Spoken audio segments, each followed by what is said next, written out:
All right, boys, we're all back in the saddle. Welcome back to the 5 to Go podcast here on GoPRN.com, on Apple, Spotify, and YouTube.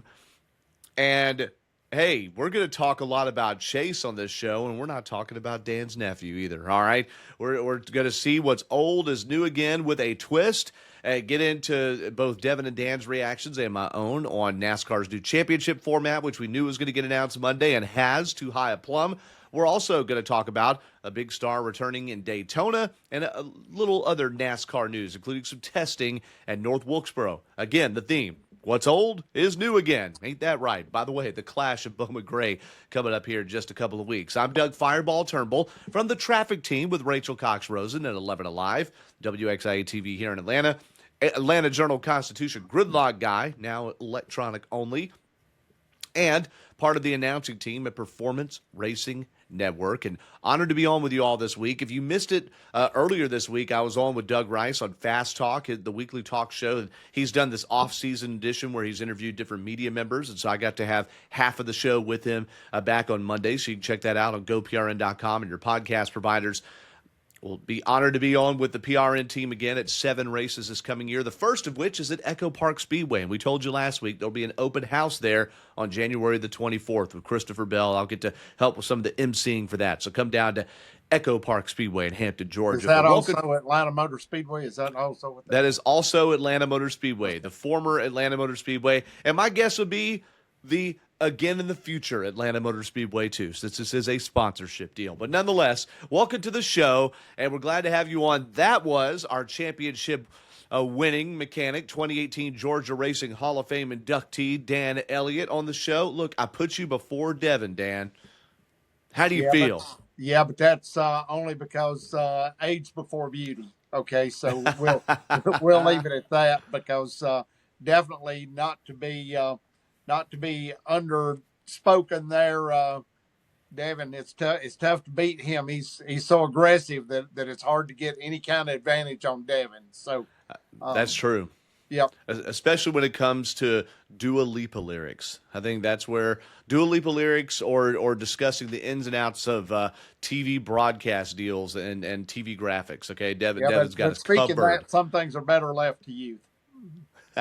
Yes, for sure. Well, Dan, glad to have you on the show. I did name drop you guys both when Doug Rice did ask me about what the 5 to Go podcast is. Okay, so people know about it. You hear the promos of PRN sometimes. We're glad you all are listening. And of course, Devin Kupka, he's in the house, laden in a Tony Stewart shirt. We'll talk about smoke a little bit later in the show. Devin, of course, is our roving racing journo, our recent University of North Georgia grad. Respond right here. Hire Devin Kupka. And he's our Super Racing Fanalist. I still like to say that, even though you're not just a fan, Devin, but you crunch those numbers for us and bring us that perspective, especially for Generation Z. How's your second week, or I guess it's the third week now almost, of January going, man? It's good. It's good. We're counting down the days to my 24th birthday, and 24 is getting to sound a little too serious, but I don't have to worry about that because I still got some time left of what I like to consider my Jordan year, 23. There you go. So I'm enjoying life right now. Yeah, and Devin, what is it? Is it early February? The exact birthday? January. Wait, right after the open house at Echo Park. So it's the 25th. Yep. 25th. I don't know why I think it's February for some reason each year. Okay, but gosh, 24. That's crazy, man. That is crazy. All right, well, let's get into it, guys. We promised everybody some reaction. Here we are earlier in the week than we have been a lot during the offseason, so thank you all for making it happen. But NASCAR has announced a return to the chase format with a little bit of a twist. There were several different iterations of the chase. It involved 10 drivers, 12 drivers, some wild card entries, different point values, seeding the drivers. The early versions of the chase had the $1 million bonus for the driver that was the best of the rest of the standings. That went away. But this version, instead of having the elimination playoffs that we've had for the last 10 seasons, is going to have 16 drivers, the top of which in points after 26 races is going to have a 25-point gap to second, and then 5-point intervals all the way to 16th. So that means if you're in 16th place, you're 100 points behind the leader, not to mention 15 drivers out of the lead, okay? So that's the main change in the format. There are no eliminations. There is no more win and you're in. Winning, though, will count as 55 points instead of 40 points. And that does, and stage points still exist, but there are no more playoff points where you get those extra tallies you can carry into the playoffs there. No more playoff points. You just have the points you get for how you finish in the first two stages of the race, and then the points you get at the finish. So instead of 40 points for first place, it's now 55 points at the checkered flag. All right, that's the main change in the system. The schedule stays the same for next year. There was some talk about, well, wait a second, if you have a multi-race championship round or how you can't put Talladega in that, all that stuff. Schedule stays the same. The season ends at Homestead. We already knew that. That's the new format. NASCAR had a press conference Monday afternoon, which many of you watching this or listening know. Steve O'Donnell, who's the top non-France family member in charge of NASCAR, the president of NASCAR, he was there along with Dale Earnhardt Jr. and Mark Martin, the two Hall of Famers, along with the Chases, Elliott and Briscoe, along with Ryan Blaney. All of them, no one was going to come and badmouth it. All of them had positive things to say. And largely the response from the fans has been positive about this. Now, I was watching on NASCAR's YouTube, and we're going to get into this here. You're only mainly hearing from people that have problems with it. Someone wrote, the seating is buns. I was like, oh, that's a nice British way to put that. There's a lot of people that threw a lot of crap, but overall it seems like people are at least not as ticked off as they were. Maybe that's the way to couch this. And certainly the response of the industry, including from the guys that were for the 36 race format, like Dale Jr. and Mark Martin, has been positive. All right. So Devin, let's get to you. Since Dan went ahead of you in the intros, we'll get to you first here. What is A, your reaction to them picking the Chase, and B, how surprised were you that they settled on the 10 race format? I'm not really surprised at all that they settled on a 10-race format because I think I said last week on the show, I think that's where the happy medium is when it comes to the playoff postseason discussion, whether it's 36 races or we do playoffs. I think the 10-race Chase was the best middle ground that you could have possibly have gotten in this situation. And I think with the Chase system, how it's set up, the one thing that perplexed me a little bit was that they had the points reset when you get into the Chase, kind of similar to what they did with the playoffs the last numerous of years. I thought that would have changed a little bit, and I'm surprised there wasn't any really outrage on that at all, because given the fact that if you're 16th in points, I mean, if you're getting the regular season standings, you're 100, 200 points behind the leader at that point, and then all of a sudden it gets narrowed up by 100 points. But I'm not surprised that NASCAR decided to go this way at all, and I think it's a good decision, step in the right direction. Fans seem like they're happy online at the moment, but I wouldn't put it past any of the fans to say in a couple of years, man, you know what, that playoff system was really cool. It made the last couple of races extremely exciting. I can't wait to see that because I remember, not to go too long on this, but I remember when people wanted Chicagoland and Kentucky off the schedule years ago. And now online it's like, oh, wow, Kentucky would be really nice to have here. Chicagoland, hey, we got Chicagoland back. So, I can't wait to see that because it's going to happen at some point. Momo was sitting right next to me, my wife was, when they made this announcement. I said, honey, sorry. We can't binge watch TV right now. I got to do some. Daddy's got to work. That's what I said, just like that accent too. But I said let's turn this on. And she asked me what my initial thought was. She asked me basically the same question, and my response was not negative. I was okay with almost anything they picked, except for maybe keeping it exactly the same, just because I knew there was so much negativity they couldn't keep it exactly the same. And I'm going to get to you, Dan, in a moment. But and I said, though, I feel like they're chasing something that cannot be replicated because people just seem to only want new things, whether it's a new old thing or they just want change. It's just like this doesn't feel right. Do something different. And then the narrative really gained steam that there was not enough credit, for your full body of work in a season, that it got reset too much. To your point, Devin, they reset the points there, although there's basically like a 20-point bonus for winning the regular season championship. You get 25 points back to second place instead of those other 5-point intervals. but there's no reset after that, which is one problem I know Denny Hamlin raised a lot. Is how can every three races of the playoffs, no matter how good I run, I go back to basically leading by zero or just by how many playoff points I have. It's a lot simpler format. But what I said to Momo is most of the time that the chase existed, people were ticked off about Jimmy Johnson win five of them in a row and six of them in 8 years.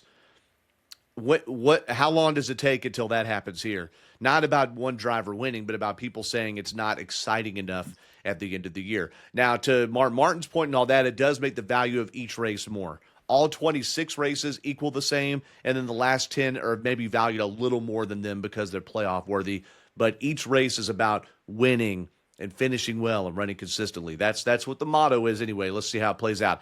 Dan, to you now, were you surprised at them landing on the 10 race chase with very little trap doors and gimmicks? And also, were you surprised by it? And do you like that compromise they struck?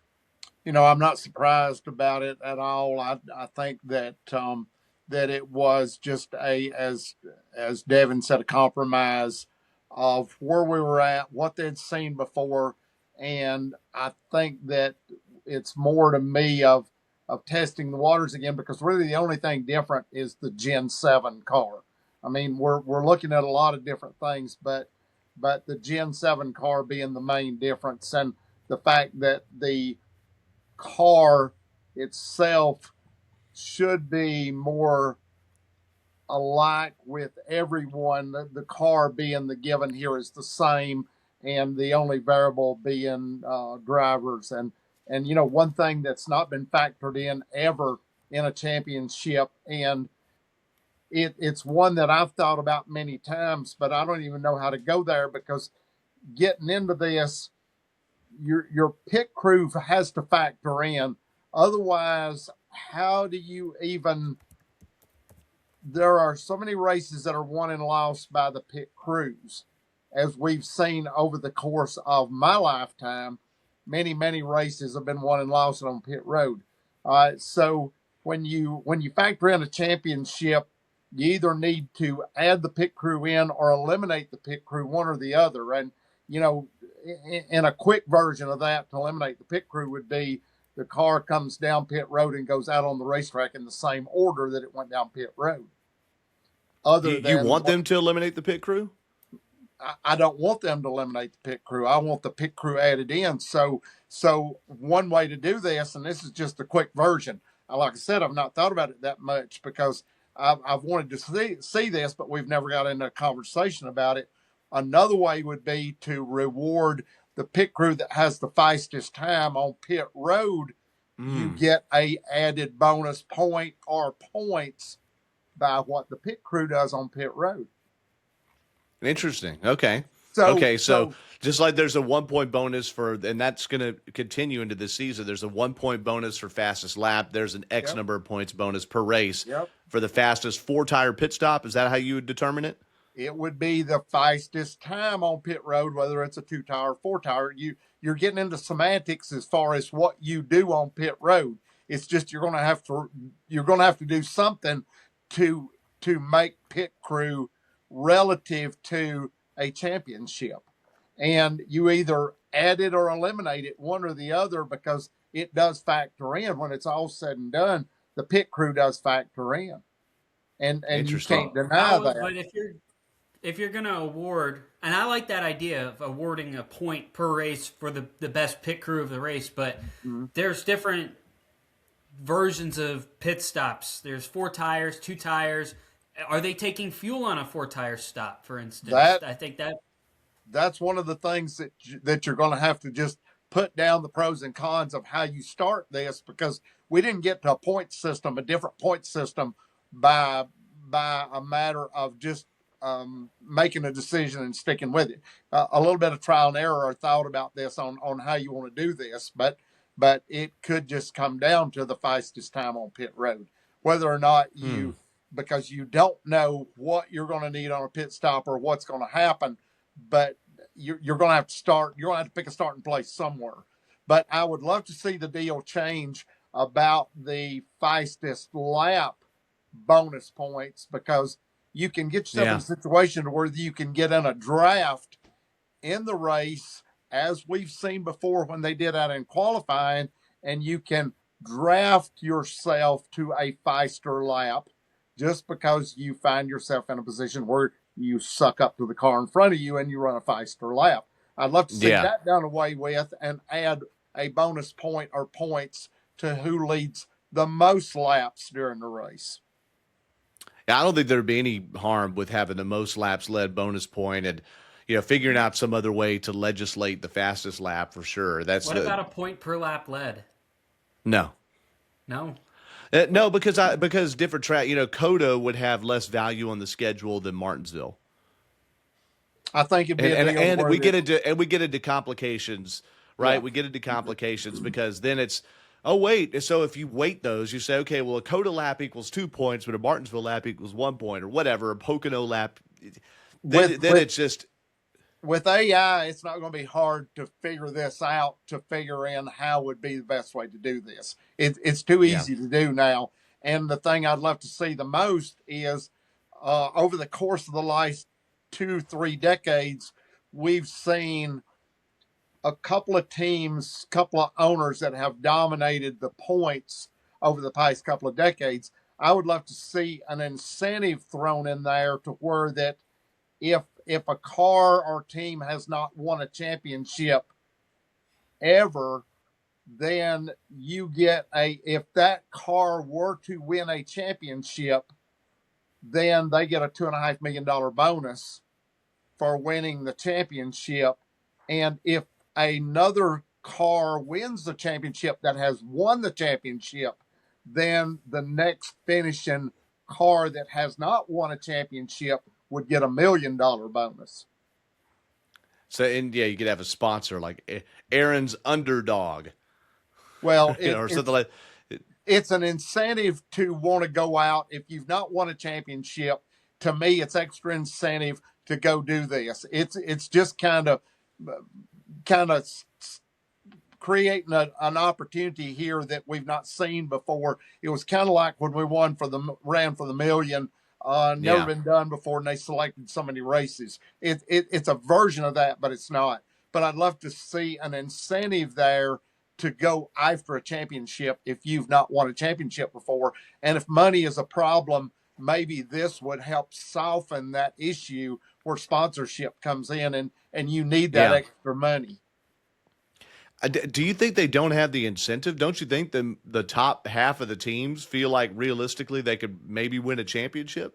I think everybody realistically thinks that the opportunity's there, but let's look at the numbers of what we've seen in the last 2 decades. Well, yeah, the chances are there, but yeah, realistically, let's look at the numbers. And out of that, I would love to see NASCAR come in and say that a team cannot be directly related to a manufacturer. In other words, if I elect to run a Ford, I don't have to go to Penske to get my parts. I go directly to Ford to get my parts. I think there is a direct advantage to any of these teams that are directly related to a manufacturer. And I don't know any other way to do this to make it fair across the board to everyone else, to where that you're able to get the same equipment that everybody else gets. And there's no opportunities there that might be overlooked, to where that I have a just as good of an advantage as anybody else does. So let's look at, and I think that's very interesting. Those are some ways to kind of equal things out because look, the playoff format, what it did allow was Harrison Burton's and Ricky Stenhouse Jr.'s and people like Josh Berry this past season to be able to jump into this fold and be a part of the playoffs, even if they were a first round exit. Shane Van Gisbergen this past year won 4 races and struggled in a lot of the other oval tracks, right? He won the 4 road courses and then won a 5th one inside the playoffs. All right, let's look at this. Here, now, these are the points without 55 points being a win, okay? This is just who the top 16 in the traditional point standings were leaving Daytona race 26 last year, all right? Who's in the playoffs, who's not, okay? 16th, Ty Gibbs. 15th, Austin Cindric. 14th, Ryan Preece. 13th, Joey Logano. 13th was Ross Chastain. 12th, Joey Logano. 11th, Bubba Wallace. Now here's a guy that missed it. 10th, Chris Buescher. Chris Buescher missed the playoffs. Did Alex Bowman? Let's see. Hold on. Alex Bowman was the last seed in the playoffs last year. He finished 9th in the traditional standings, but was the 16th seed entering the playoffs. Okay, Alex Bowman 9th, 8th Chase Briscoe, Tyler Reddick 7th, Denny Hamlin 6th, Christopher Bell 5th, 4th Chase Elliott, Kyle Larson 3rd, Ryan Blaney 2nd, 1st William Byron. Okay, now it's hard to find the classic points for each race per race. On Racing Reference, they have just the top 20. So I was listening to the Dale Jr. download, him breaking it down, and Travis Rockhold, his producer, who also produces Denny Hamlin's podcast, because they asked the question, well, what would Shane Van Gisbergen have done if he had had 15 more points per win? That's 4 wins, so 60 more points. And by Travis's numbers, Van Gisbergen would have made the playoffs by 2 points last year because he'd won so many races. That's the change I wanted to see them make. If they were going to get rid of win and you're in, they needed to make wins worth more. I would have taken wins being worth 20 or 30 points more than this. So you could guarantee if you're a multi-race winner, especially 3 or 4 races, as tight as these points are, as tight as these cars are these days, that you make the playoffs. And by this measure, and Racing Insights ran, like they said, like 10,000 different versions of the points, and all these different combinations. And almost every time it rewarded the top 4 or 5 people in the points with consistency. But I know they had to adjust for people like Van Gisbergen, who done what we have never seen in the Cup Series, which is be a non-front runner win multiple races. We unless you're like David Pearson running a partial schedule, you never saw that. A non-front runner win multiple races. That's and so that gives him a way into it there. So I also saw somebody on Reddit. They ran the points all the way back to 2001. Did you see this, Devin? I saw the one from 17 to last year.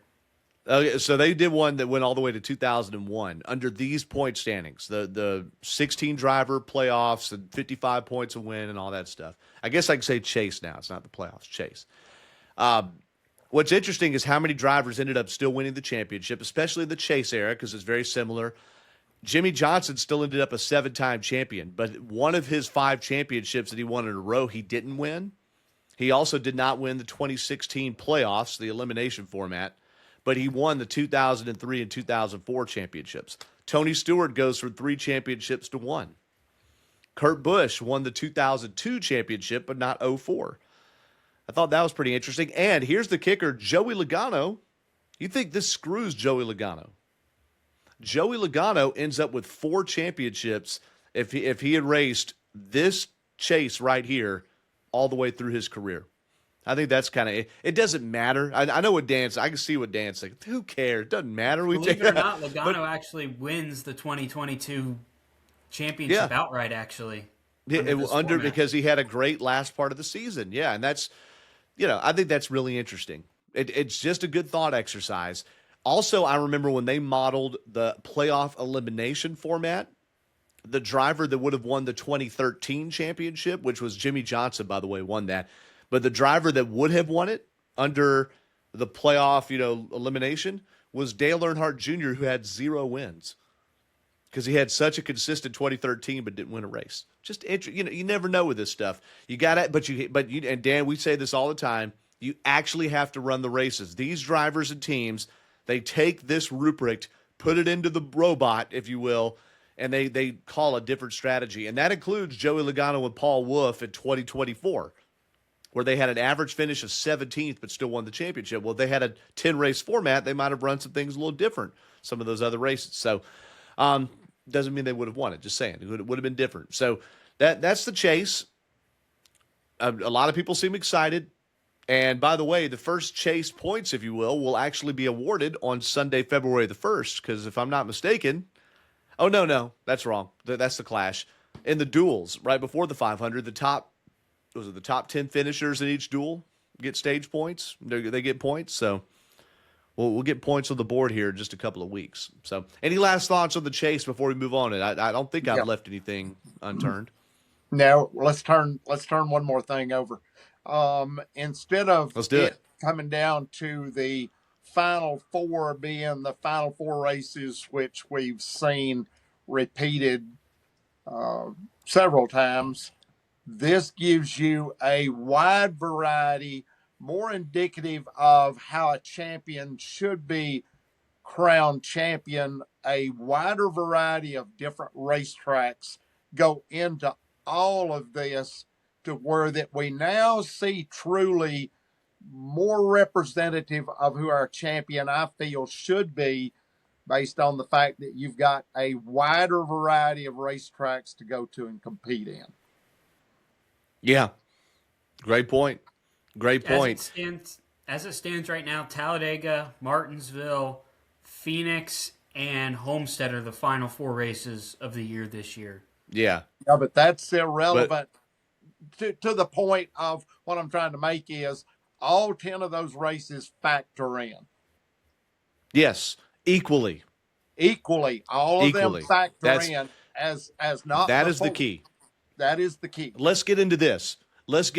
Mark Martin, this was early in that Monday press conference. Mark Martin said, "Hey, media, I'm saying this to you." I'm paraphrasing what he said, but this is exactly what he meant. Start covering the drivers and the teams and their individual accomplishments instead of putting everything within the parlance of the playoffs and the points. And basically he's saying, I hope this change in format does that. Is that it's not, did I qualify? You win the Daytona 500 and you're asking someone about making the playoffs in 25 weeks down the line. It's like, no, you won the Daytona 500. Bubba Wallace won the biggest race of his career, the Brickyard 400. It was not big because he made the playoffs. It was big because it was Indianapolis Motor Speedway. And that's what it needs to be about. So it also means that if Chris Buescher doesn't make the playoffs, but he wins the fall Bristol race, it's big because he won Bristol. You know, it's not big. Instead of it being this afterthought thing, okay, whatever. But let's talk about the guy that made the cut by finishing 16th. Yeah, but So I did. let me say Yeah, this before we go away is I hope this big kumbaya moment is not overshadowed at the end of the year by circumstances where one driver runs away with, because this is all possible. I mean, nothing is impossible out of this, and as much as we sit here and think this is the answer to all the problems and racing is going to be great and the whole year is no, going to it's be not. wonderful, no, we're going to have races and we're going to have winners and we're going to have losers. And at the end of the year, it's going to sift out, but it may not work out like you think it's going to. That's a great point. Is let's not act like this is a panacea for This is everything the that. cure all for everything. Yes. No, no. I No. think that's a great point. Is let's not get caught in the mind hive, about that too. I remember, I'm old enough to remember, Dan, when teams would test, they'd have a full sport test, not just Hendrick going to test up at Gresham Motorsports Park, but I mean when they had everybody go run Daytona in January, the January Thunder or whatever they called that, preseason Thunder, and I'm looking up here. I don't see anything online that shows the speeds from North Wilkesboro. It used to be you'd have, 50 something cars that they'd run the 24A for Jeff Gordon, then the 24B and all this stuff. No, they ain't got none of that for North Wilkesboro. And everybody's supposed to be running that test. That's I weird. mean, but Doug, you remember a couple years ago when we went to Echo Park when they reconfigured the track and we were able to go to the first tire test that they had there. There was very limited information they were giving us at the time. Dan, you're such a nut. Yeah, I do remember when 2021 we went to that preseason deal. Yeah. But they didn't really give us a whole lot of information on what the lap times were. They kind of keep that close with the teams and all that. That's correct. Yeah. Yeah, it's changed a little bit. Now you could guarantee the teams know though. But the North Wilkesboro testing is underway. Let's move on to that, because one of the things that was seen as a positive that we already knew about going into the offseason, before there was a trial, before there was a kumbaya chase, was they're going to run 750 horsepower at the short tracks this year. and that includes North Wilkesboro, the 0.6 mile track there in North Carolina that is now going to have a Cup points race instead of the All-Star race this year. The All-Star race will be at Dover. So they're out there testing that. The only returns I've really seen from it, and I haven't done deep research, but basically the drivers, Jeff Gluck summed up what he heard for the drivers, which was, not a whole lot different. Devin, you had an interesting question about why have a full series test, or about having a full series test right now. Well, I look at it this way, that we're looking to figure out the tire combination for North Wilkesboro in the summer, right? Why are we running a tire test in January when the temperatures are 40 degrees outside and they're actually having to put aluminum or something over the tire to keep the tires warm before they go out on track? That's what I wonder, because how can you recreate 80-degree, because it's going to be probably in the 80s when this race is run on a Sunday night in July. How are they going to recreate it in the middle of the day in January when the temperatures are in the 40s or even in the lower 50s? Like, I don't understand that. Dan, you have a thought? Yeah, I think that Goodyear knows enough about the tire and the combinations and the compounds and how the tire is constructed to be able to figure this out. Plus, you've got other racetracks that are going to be close to length or the tire that you're going to use. And these tires are, to me, a little bit different. They have a wider variety of racetracks they can go to with this tire. And I think not only is the tire, since they picked Wilkesboro, then I think that they've got an idea that a lot of the short tracks are going to fall into this category. And how new is the surface at Wilkesboro? Didn't they just repave Wilkesboro? They had to redo it. This will be year 3. Okay. That may factor in also, because as a new racetrack, this thing has probably still got a good bit of grip. And that may be what they're looking at, being Wilkesboro, that they can tell a little bit more about the tire construction by the grip the racetrack has. That's a great point. Another thing, too, remember where we had tire issues at Bristol? It was when it was chilly, right? Chilly, not hot, okay? And so if they're trying to figure out how soft Goodyear could go and create tire fall off without having tires fall completely apart and fall off a cliff, it's probably better to test in these conditions. But Dan made a great point about it. Yeah, when you have Martinsville and Bristol races at the beginning of this year, in the first quarter of the year, that's going to match these temperatures. It's got to be something that's going to help work for all of the short tracks too.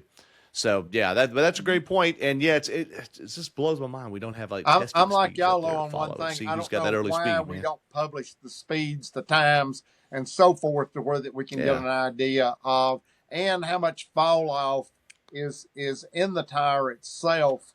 Are we going to see more fall off quicker, or with the added horsepower?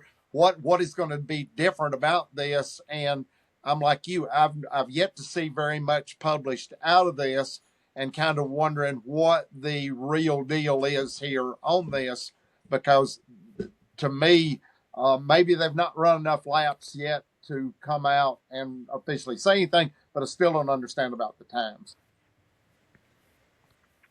Good point. Good point. And by the way, if you want testing times, guys, every person with an ARCA license was running at Daytona a couple of weeks ago. All right. Yeah. And 60-something cars or drivers were running ARCA Daytona test, and most of them will never get behind a car again, that under Daytona conditions anyway at ARCA. So, yeah, you can get speeds for those, though. So go figure. That's owned by NASCAR, too.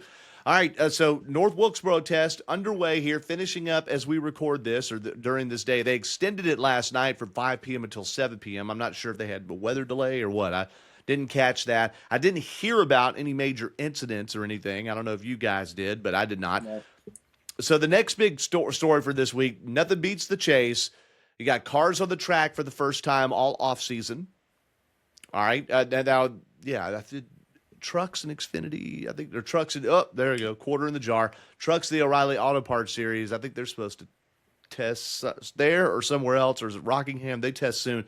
But the next big story is the first driver in the Ram Colleague Racing free agent truck number 25 program for the Craftsman Truck Series got announced for Daytona. Most of these are going to be announced the Monday of race week, but this one they wanted a few weeks out there to foam over. And Dan, I'm coming to you first with this. Smoke, after 10-year absence from a NASCAR race vehicle, is back. He is going to run the Daytona Truck Series race, and he's won in trucks before, but hasn't run in a truck race since 2005. Of course, we know Stewart-Haas Racing shut down after the 2024 season. Tony Stewart hasn't done any kind of exhibition or run anything in a cup car, except for running a Gen 7 car, I think, around Bowman Gray Stadium as a little TV stunt thing. He hasn't done anything since 2016 except for some TV booth work. And here he is, Dan, out there running one of these. Well, what do you think about Tony Stewart not only coming back? Because I really thought he'd put a knife in NASCAR and say that part's done. But Tony Stewart also choosing the Daytona truck race to do it. Yeah, but are we seeing across the board in a lot of ways the olive branch being put out in a lot of different directions here to where that, so it's almost to me like we've gotten rid of the boogeyman at NASCAR. Now let's go back in and re-embrace this and start over. And across the board, I'm seeing some things that I didn't think I'd see this soon, but things are coming together to where that it looks like we're going to be better together, even if it's just an appearance right now. But more important to me than that is the fact of how well is he going to run. The performance of this is what I'm looking at. How is he going to run? Being absent for a little while, is it going to make a difference? Has competition changed that much to where that he's going to find it a little bit harder to be competitive, or is he going to come back in and not just be part of the field, but lead the field and be a threat like everyone thinks he will be? And I would say he's definitely going to be good, but to go in and say how competitive, that I'm yet to see, because I don't know what's changed in the year since he's been absent from this, and I think he's going to find that everyone is going to want to be as fierce as he has been in the past. I think you're going to find the level of competition up to your scale of liking, I believe. I do wonder about that. And, maybe the most recent comparable thing is when Greg Biffle had been 3 years removed from any NASCAR car, and he goes and whips their butt in that Texas Truck Series race. But he's a little bit older than Biff was then, and twice as far removed from a NASCAR car, but he's been running and winning in NHRA. Dev, what say you? What do you think about your boy on your shirt there, Tony Stewart, coming back? Yeah, I grew up being a Tony Stewart fan as a kid, and it's really exciting to get to see him back in a race car. Excited to see what happens with this all-star race thing that Colleague and Ram are doing this year, doing the all-star truck car, and it looks like they're doing a different driver each race. Curious to see how they're going to perform, where they stack up amongst the other Truck Series drivers, but I think this is really a neat program to put some eyes on the Truck Series. Hey, Tony Stewart's coming to race Daytona in February. That'll get some more eyeballs on the Truck Series. So I think it's a good thing all around. Gets some of the old school fans that like Tony Stewart to come back to the sport, watch the Truck Series, which typically does put on a pretty good show. But wrapping them right here, my boy Tony Stewart back, first time in 10 years. It'd be cool. And also there's Bob Pockris put no word on the owner's points for those trucks. These are 5 brand new teams. I know there's a couple of Spire teams that might have shut down, and so there'll be some owners' points moving around. But you look at it, the main teams are still there in the Truck Series. How does that factor in? Who has a guaranteed spot or not? They have 3 full-time drivers running for the championship. Colleague Racing does in trucks, which are Brendan Queen, Justin Haley, and Daniel Dye. Where does Tony Stewart? What do they do? They have a 4th truck where they have that. Oh gosh, what's the name of the show? But the Ram Road to Daytona or whatever it is, the show that they're going to have racing, the reality show elimination competition to see who gets to drive full time for them, and then they have this 5th truck. Weird things happen with Daytona qualifying and rainstorms, even in the February races. hopefully they've got something figured out so Tony doesn't have to sweat too much here, worried about making that show. And again, those are based on owners' points. Devin, you kind of laughed when I said Tony Stewart's sweating too much. I guess not hard to imagine Tony Stewart working up a nice lather, huh? Yeah. Okay. So Tony Stewart going to be running the Daytona race. And this is not as big to note, but a driver making his Truck Series debut has had nearly 600 starts in the top two series, two-time Xfinity Series, O'Reilly Auto Parts Series champion Ricky Stenhouse Jr., who's also won 2 Cup races at Daytona, including the 2023 Daytona 500. Nice Motorsports is going to have an all-star lineup of sorts in its number 45 truck.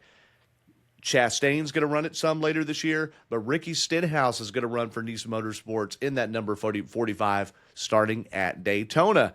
So they get Corey Heim out of the Truck Series finally.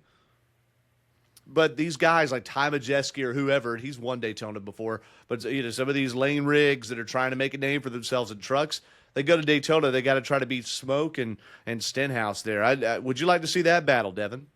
Yeah, it would be fun to see Tony Stewart and Ricky Stenhouse Jr. going at it at Daytona. That'd be pretty cool. I think it'd be good. What do you think about that? Ricky Spinhouse, as the haters call him, Dan. You like him in a truck race He's at not Daytona? trying to catch that smoke.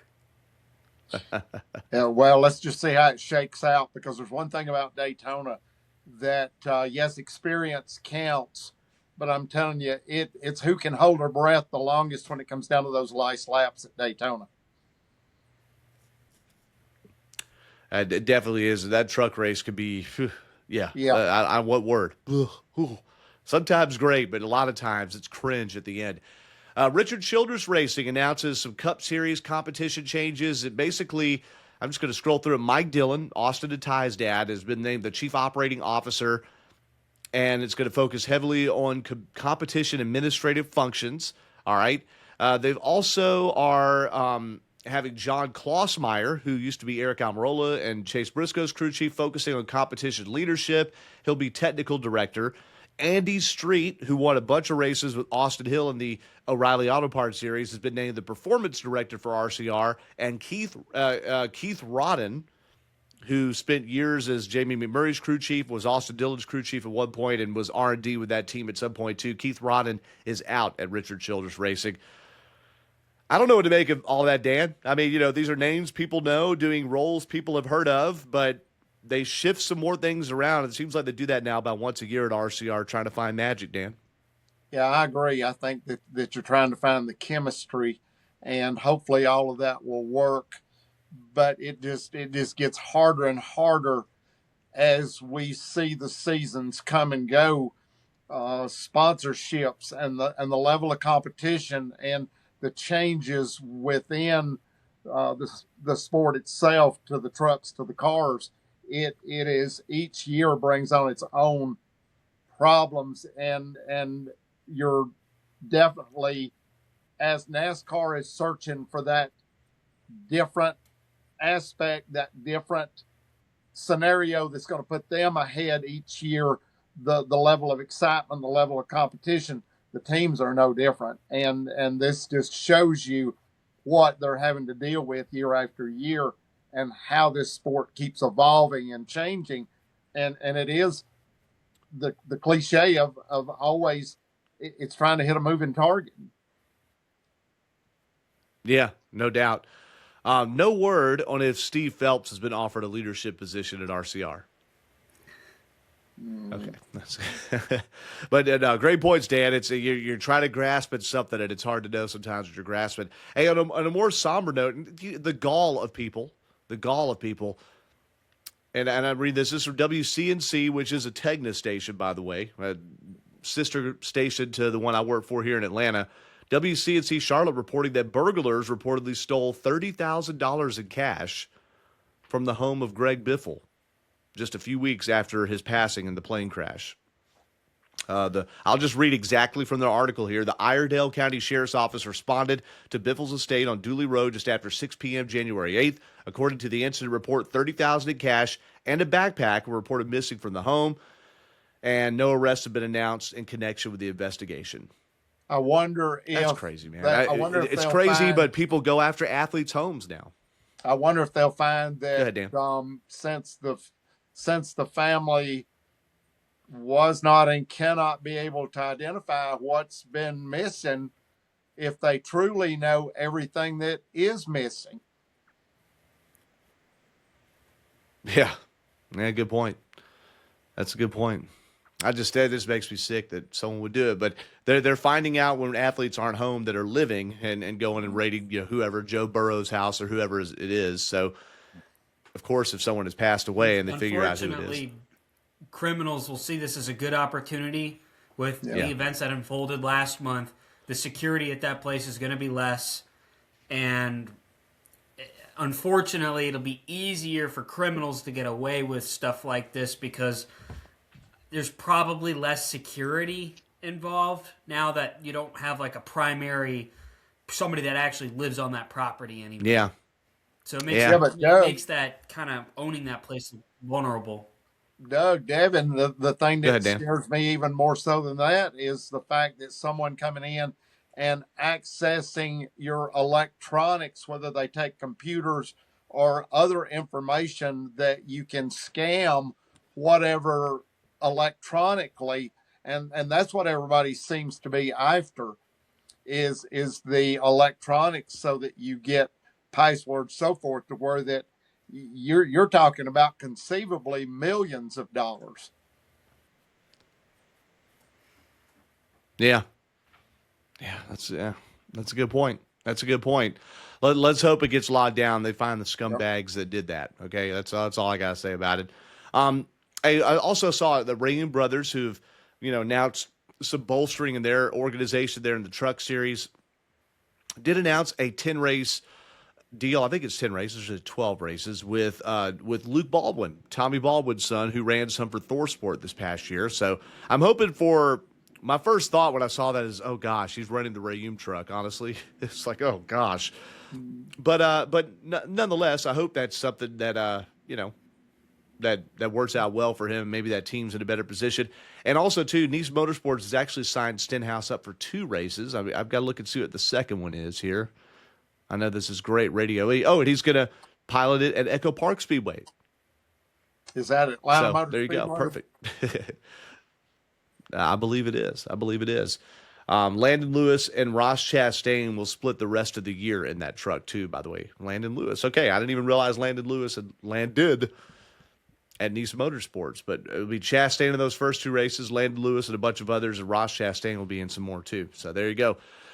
Boys, we covered it a lot today. The chase, Tony Stewart, North Wilkesboro testing, a few other things. One more, too. Chili's has signed a multi-year extension with Spire Motorsports, who I think had a pretty prolific presence with Carson Hocevar these last 2 years in the number 77 there. Dev, you love Chili's. You love restaurants like that. Chili's is on a roll. They have good meal deals. My friends, I like Chili's, but not as much as my friends like Chili's. They like Chili's a lot.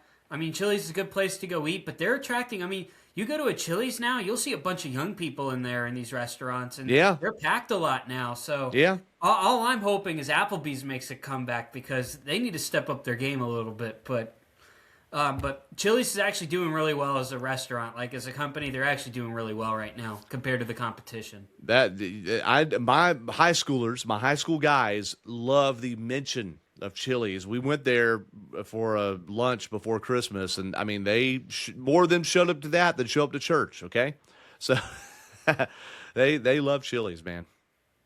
They love it. Well, I love what they're doing with with Hocevar and Spire Motorsports and having that fake denim driving suit, and it just fits.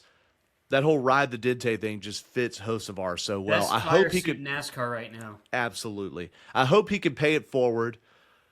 They can pay it forward with success and not just virality. He's got the personality. Hocevar's, got to be in a situation where he can win some races there and really make it stick somewhere outside of our NASCAR quarters. Okay, so covered a good bit of headlines this week, and we're looking forward to more as this offseason unfolds. This is January, so besides the points here, I'm sure we're going to get some other rules and competition bulletins for NASCAR's Top 3 Series. Should mention, too, that the O'Reilly Auto Parts, formerly Xfinity Series, will have a 12-driver playoff. Truck Series will have a 10-driver playoff, so their driver number deal stays the same. Otherwise, similar rules in those series. And it's good to see everybody running the same format. Remember when NASCAR came out with the chase, if you will, the other series didn't have it. When NASCAR went to eliminations, the other series didn't have it for 2 years, and then everybody went with it in 2016. So good to see everybody on the same page with that. And with that being said, time for final thoughts there. Dan, I tossed the pigskin to you, sir. You got anything?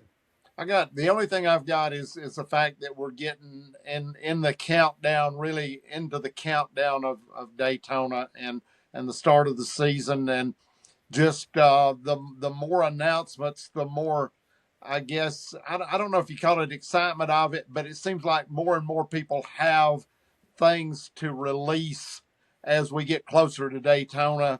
And I'm looking forward to the next couple of weeks and seeing what other changes, as you say, comes through the pipe and we get to see before the season. And really, I want to see some of the results out of Wilkesboro and what they determine out of it and what other, because we've not heard anything, as I understand it, we've not heard about any other changes to the cup as far as the packages other than the horsepower increase for the short tracks, correct? I've not heard of No, anything. right. This So would be, yeah. so that was what I was basing it on, and the fact that we've still got the same, basically the same car, which I really thought would be in a change by now for the sheer fact of, as the drivers had complained about in the wrecks that have been pretty severe, of how rigid the car was and how hard of an impact that the driver took. And I really thought we'd see some changes in that aspect, but I've not heard anything at all about that. Well, they certainly have softened the car up over the years compared to when it came out in Mm-hmm. 2022. But yeah, no other word on other safety features. I think everything that they added to the car they did during the year last year when they added Yep. some aerodynamic elements to help the car out at the super speedways. So yeah, good points, Dan. But we still have other rules bulletins to go. Yep. I think a lot. It's hard to imagine much more getting announced, but It never know. will. And they may have this test and find some things and have to, yeah, tweak some stuff.